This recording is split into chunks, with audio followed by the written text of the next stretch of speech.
Nhắc đến Trà Vinh, người ta nghĩ đến mảnh đất của những ngôi chùa Khmer cổ kính cùng những di tích lịch sử mang nhiều truyền thuyết huyền thoại gắn liền với hành trình khai phá, gầy dựng phương Nam. Di tích Ao Bà Om là một trong những niềm tự hào của người dân nơi đây. Xin chào các bạn. Hôm nay Minh TV xin mời các bạn đến với một danh thắng rất nổi tiếng ở thành phố Trà Vinh. Đó là Ao Bà Om và ngôi chùa cổ kính Chùa Ân. Và bây giờ mình mời các bạn cùng vào Ao Bà Om trước, rồi sau đó mình sẽ ghé Chùa Ân sau nha các bạn.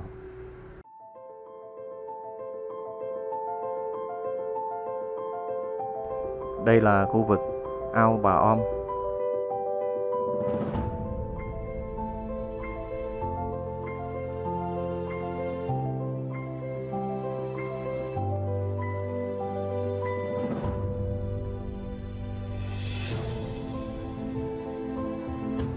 Ao Bà Om hay còn được gọi là Ao Vuông nằm cạnh quốc lộ 53 thuộc phường 8, thành phố Trà Vinh. Trước đây là ấp Tà Cụ, xã Nguyệt Hóa, huyện Châu Thành. Cách trung tâm thành phố Trà Vinh khoảng 5 km về phía tây nam.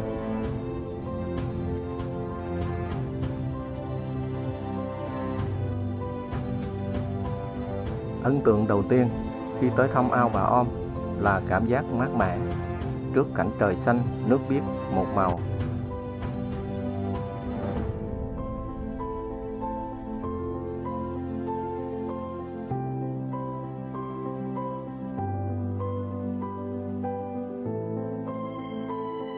Bao bọc xung quanh trên bờ ao là rừng cây cổ thụ, đa số là cây sao, cây dầu hàng trăm năm tuổi, có rễ xù xì trồi lên mặt đất cả mét thành những hình thù lạ mắt. Ở đây 4 mùa rợp bóng tạo nên một không gian thanh bình yên tĩnh. Người bản xứ lý giải rằng những bộ rễ đồ sộ quấn lấy nhau và nằm trên cao cách mặt đất như ngày nay là do khu đất xung quanh ao bị sụp lún xuống thấp, rễ cây lộ thiên và phát triển theo thời gian.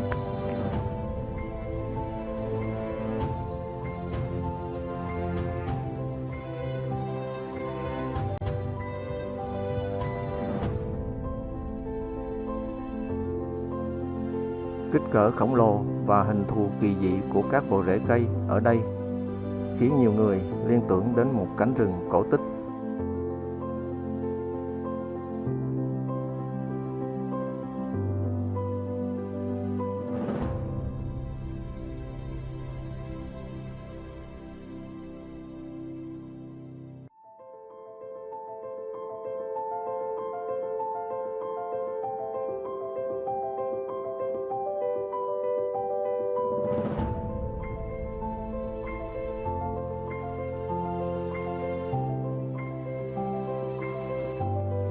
Đến nay, người dân Trà Vinh vẫn không biết chính xác Ao Bà Om hình thành từ khi nào, nhưng có hàng chục truyền thuyết được truyền miệng từ đời này sang đời khác nói về Ao Bà Om. Trong nhiều truyện dân gian về Ao Bà Om, có chuyện kể rằng ngày trước vùng đất Trà Vinh hàng năm cứ đến mùa hạn thì nước ngọt khan hiếm, ruộng rẫy khô cằn. Người dân trong vùng vì hạn hán rơi vào cảnh lầm than. Để cứu dân khỏi cảnh khốn cùng, một ông hoàng trấn nhậm trong vùng đã quy tụ bà con đào ao tìm nguồn nước. Tình cờ trong vùng lúc đó cũng xảy ra một vụ tranh cãi khó phân xử là đàn ông và đàn bà, ai phải đi cưới ai và ai phải chịu mọi phí tổn trong lễ cưới. Ông hoàng nhân dịp này chia ra hai bên, nam, nữ, tổ chức một cuộc thi đào ao. Bên nào đào sâu hơn, lớn hơn và xong trước thì thắng, bên thua sẽ phải đi cưới. Cuộc thi diễn ra khi trời vừa tắt nắng và kết thúc khi sao mai mọc. Bên nam đào ao tròn ở phía tây, bên nữ đào ao vuông ở phía đông. Bên nữ do bà Om chỉ huy, thấy không thể kình được với sức đàn ông, nên đã dùng kế vừa đào vừa ca hát để dụ cảnh đàn ông bỏ việc mà chạy sang rình xem. Ngoài ra, bà Om còn cho chặt một cây tre thật dài, treo ngọn đèn lồng, rồi đem cắm ở hướng đông. Bên nam thấy ngọn đèn tưởng là sao mai nên rủ nhau về nghỉ, trong khi bên nữ đào đến sáng. Lúc bên nam biết mình đã bị lừa thì đã muộn, chấp nhận thua cuộc. Nhớ ơn người phụ nữ mưu trí, người ta lấy tên của bà đặt tên ao là ao bà Om.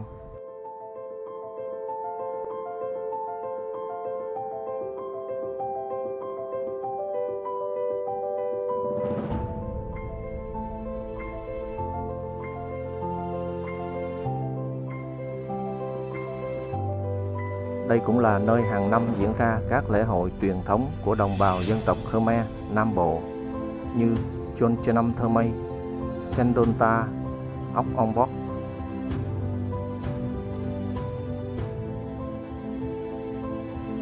Ao Bà Om được công nhận di tích lịch sử văn hóa cấp quốc gia vào năm 1994.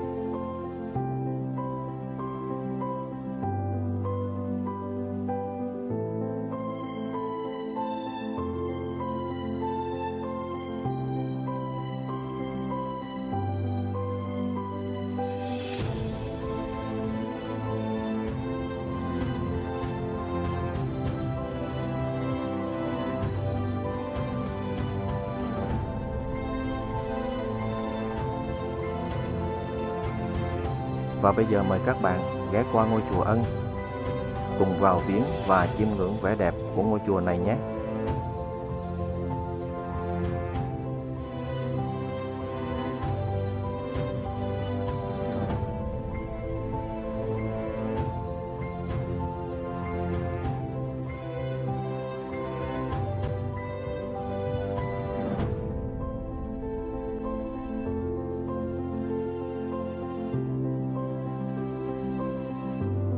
Đây là cổng chùa Ân.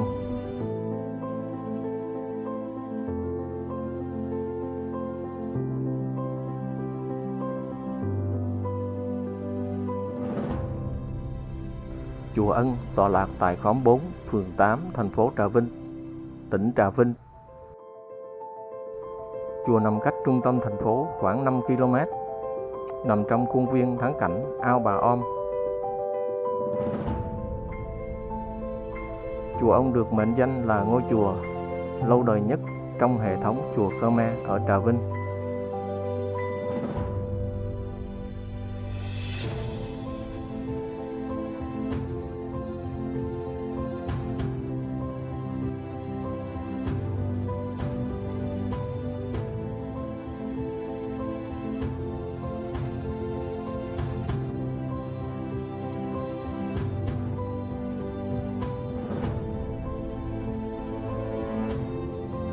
Chùa được xây dựng cách đây hơn 10 thế kỷ.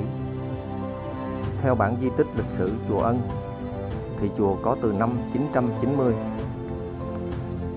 đến năm 1695, ngôi chánh điện được xây dựng lại bằng tre lá. Đến năm 1842, ngôi chùa được xây dựng lại bằng gỗ quý, lợp ngói và xây tường.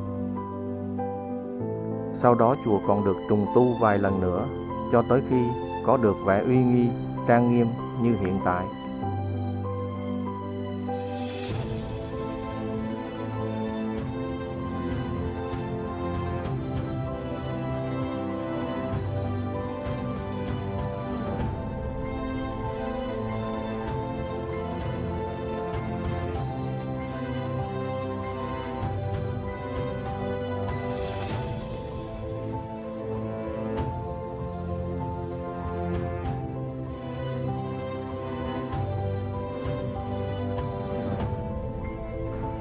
Chùa Ân mang đậm phong cách kiến trúc chùa Khmer Nam Bộ, tọa lạc trên khuôn viên rộng khoảng 4 hecta, rợp mát bóng cây cổ thụ. Xung quanh có hào nước sâu bao bọc. Chánh điện chùa quay về hướng đông, tọa lạc trên nền cao 2 mét, mái lợp ngói gồm 3 tầng, mái trên cùng dốc và cao hơn 2 mái còn lại.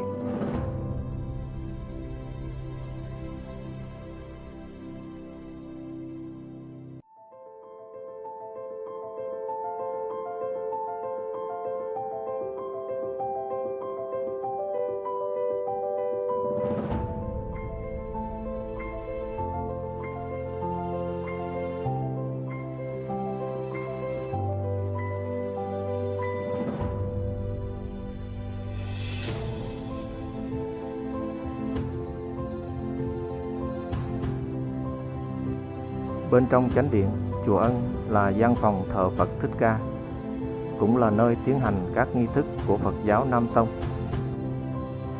Bệ thờ Phật rộng gần 30 mét vuông, tượng Phật chính cao 2,1 mét.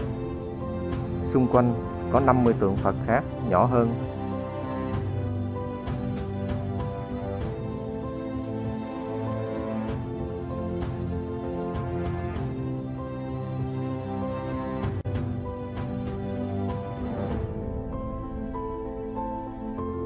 Ba vách chánh điện có hàng chục tranh vẽ về cuộc đời của Đức Phật.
Trong khuôn viên chùa còn có các hạng mục công trình khác như trai đường, giảng đường.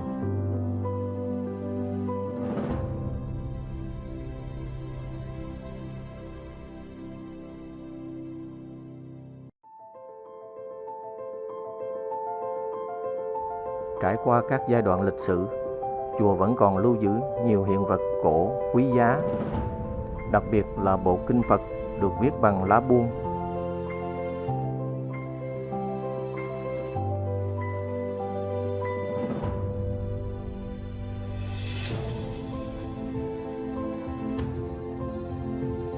Vào ngày 25 tháng 8 năm 1994, khu di tích chùa Ân được công nhận là di tích văn hóa cấp quốc gia.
Đến đây mình cũng xin tạm dừng. Xin mến chào và hẹn gặp lại các bạn.